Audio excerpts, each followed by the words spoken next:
नमस्कार, जोहार। मैं डॉक्टर मृत्युंजय कोरी आपके समक्ष मैथिली कोकिल विद्यापति की पदावली से देवी वंदना लेकर मैं उपस्थित हूँ।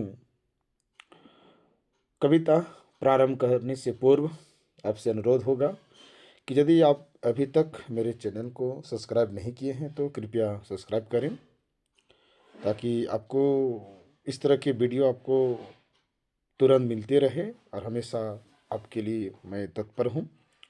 अब देखेंगे कि विद्यापति की जो पदावली है उसमें देवी माता की वंदना की गई है। ये जो सप्रश्न व्याख्या, जब ये प्रश्न पूछे जाते हैं तो कैसे आपको बनाना है, मैं 4 स्टेप में आपको बताऊंगा।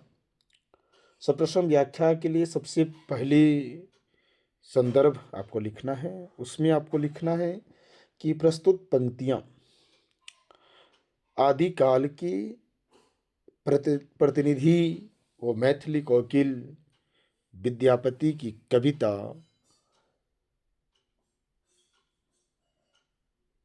पदावली की देवी वंदना से ली गई है। फिर प्रसंग में हम देखेंगे कि माँ दुर्गा, माँ काली के प्रसंग में यह पद लिखे गए हैं, यह कविता लिखी गई है और देवी की रूप का बखान किया गया है, उनका स्मरण करते हैं। इसी संदर्भ में यह कविता लिखी गई है। व्याख्या की ओर हम लोग बढ़ते हैं।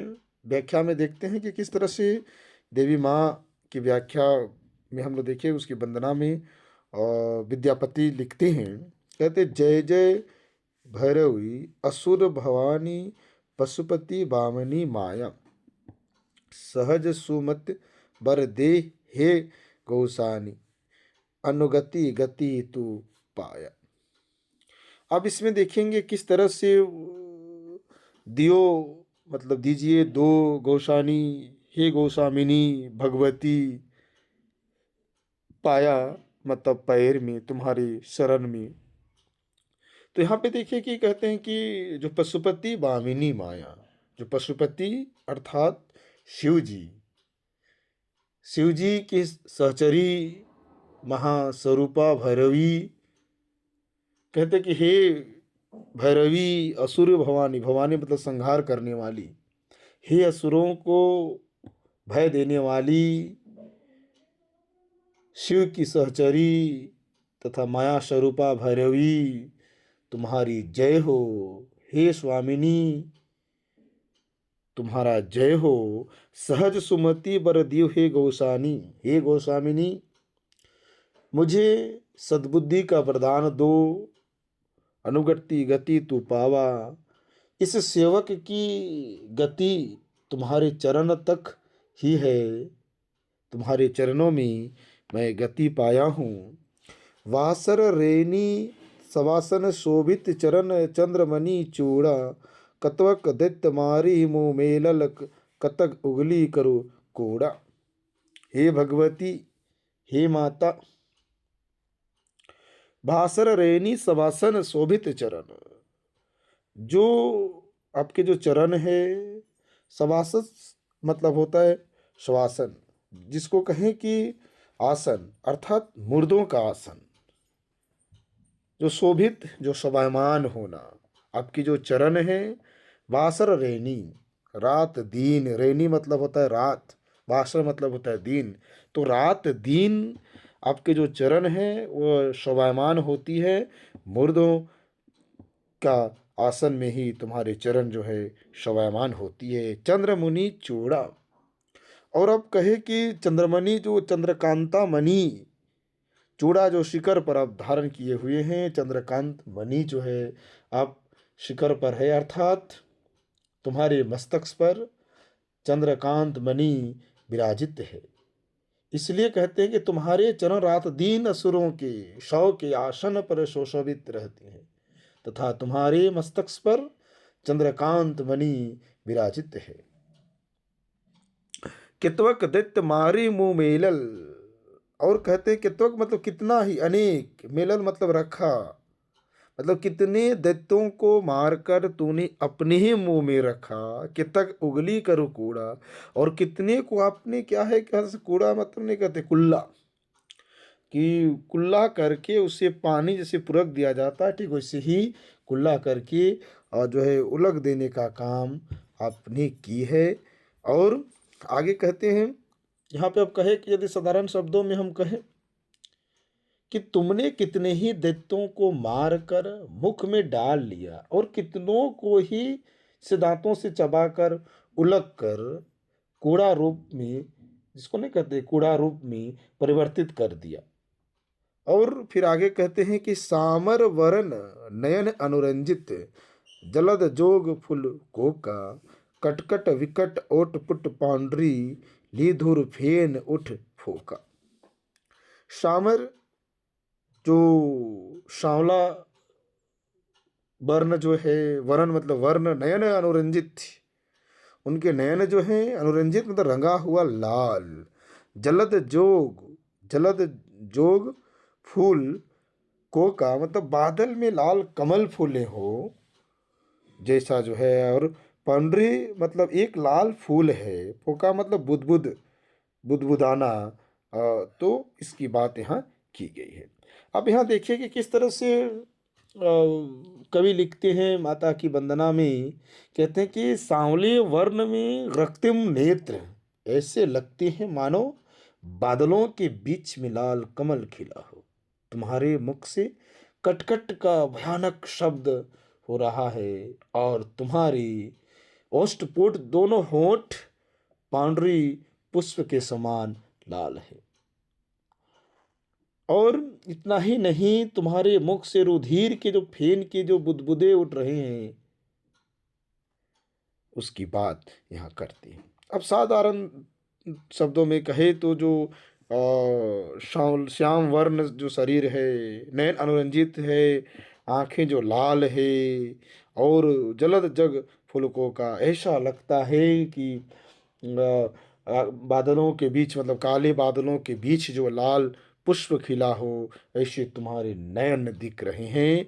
और कटकट विकट अटपट पांडरी, और जो बार बार क्रोध में कटकट कटकट जो आप कर रही हैं, उसके कारण जो है आपके मुंह से जो फेन निकल रहा है, फोका जो फोका की तरह हो रहा है, बैलून की तरह इसको कहें, मुंह से जो फोका आ रहा है, वो लिधुर जो फेन है वह लाल है, पांडुरी पुष्प के समान वह लाल दिखाई दे रहे हैं। घन घन घनन घुंगुर,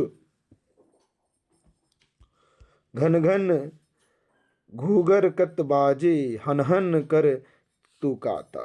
और आपके पैर में जो घुंघरू है वह घन घन करके जो है बज रहा है, कतबाजी हन हन करे तू काता।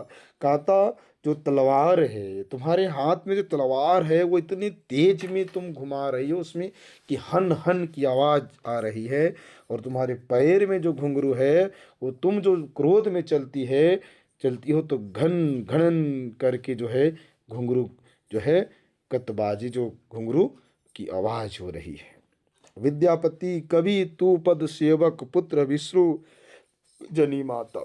विद्यापति कहते हैं कि कवि तू पद सेवक पुत्र विश्रु जनी माता।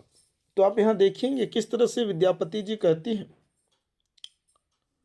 कि तुम्हारे चरणों का सेवक है हे माता, तुम अपने इस पुत्र को भूल मत जाना। क्योंकि कभी विद्यापति तू पद सेवक, विद्यापति कहती हैं कि तुम्हारे पद की सेवक हैं, तुम्हारे पद मतलब चरणों का सेवक हैं। पुत्र विश्रु विश्रुजनी माता, हे माता तुम अपने पुत्र, तुम अपने इस पुत्र को भूल मत जाना। इसलिए पुत्र विश्रुजनी माता, हे माता तुम अपने पुत्र को कदापि नहीं भूलना। इस तरह से अब देखेंगे देवी वंदना, जो देवी की शक्ति, देवी की क्रोध की वंदना करते हैं, उसी रूप की वंदना करते हैं और उसी के चरण की सेवा करना चाहते हैं। उसी के चरण में उसे गति शरण में ही प्राप्त हुआ है जो विद्यापति कहते हैं। और इसीलिए माता से कहते हैं कि तुम्हारे इस पुत्र को भूल मत जाना। विशेष के रूप में देखिए इस कविता में तो माता भैरवी की उस स्वरूप के अनुकूल ही अत्यंत अजसवी भाषा में वंदना की गई है। भाषा में बिंब उपस्थित करने की पूर्ण शक्ति है। इसमें पूरे पद में विवत्स एवं भयानक रसों की पुष्टि हुई है। पुत्र विश्री जनु माता कहकर पद का प्रवासन शांत रस में किया गया है। यह मैथिली में यह कविता लिखी गई है। यहाँ अलंकार के दृष्टिकोण से देखिए तब देखेंगे सामर सामर वरण नयन अनुरंजित जल जोग फुल को का घटखट विकट उट पुट पांडरी लिधुर फिन उट फोका। इस पंक्ति में आप देखेंगे उत्प्रेक्षा अलंकार है कि ज्यों जहाँ शब्द मिलेगा वहाँ उत्प्रेक्षा अलंकार है, क्योंकि किस तरह से आपको यहाँ जैसी का जो आपको प्रयोग मिलता है वहाँ उत्प्रेक्षा अलंकार है। ओट पांडरी या ओट पांडरी में देखेंगे क्योंकि वहाँ इसलिए सामर वर्ण की जो बात है और फोका की बात है, वहाँ उत्प्रेक्षा अलंकार आपको मिलेगा। और पांडरी में आपका उपमा है क्योंकि वो जो आप कह सकते हैं कि किस प्रकार से जो पांडरी पुष्प के समान जो समान उपमा दी जाती है, उस पांडरी पुष्प के समान जिनकी ओष्ठपुट जो है दोनों होठ हैं उसके बीच जो वो फोका हो रहा है, जो फूल खिल रहा है, जिसको फूल की तरह हो रहा है, वो पांडरी की तरह जो है पुष्प की तरह दिखाई पड़ रहा है। कटकट घन घन हनहन में पुनरुक्ति प्रकाश तथा ध्वन्यात्मकता चमत्कार भी आप उसको में देख सकते हैं। और हनहन में हननाहट की ध्वनि के साथ मारो मारो अर्थ की भी व्यंजना है। अतः यहाँ कह सकते हैं परिक्रांकुर अलंकार का भी माना जा सकता है। इस तरह से आप यहाँ देखेंगे, लेकिन उतना आप नहीं भी जाएं अलंकार तक, यदि आपको उतनी समझ ना हो तो आप कह सकते हैं कि यहाँ तक आप देखें। और यहाँ शवासन शोभित चरण चंद में अनुप्रास अलंकार आपको देखेंगे, क्योंकि स स च का और चूड़ा में भी च जो है वहाँ अनुप्रास अलंकार है। तो इस प्रकार से आप देखेंगे कि किस प्रकार से ह हन हन हन ह या घन घन घनन घुघुर में भी अनुप्रास अलंकार आपको देखने को मिलेंगे। कटकट में भी अनुप्रास अलंकार है। का जो आवृत्ति है सहज सुमति में भी आपको जो है अनुप्रास अलंकार मिलेंगे। धन्यवाद, नमस्कार।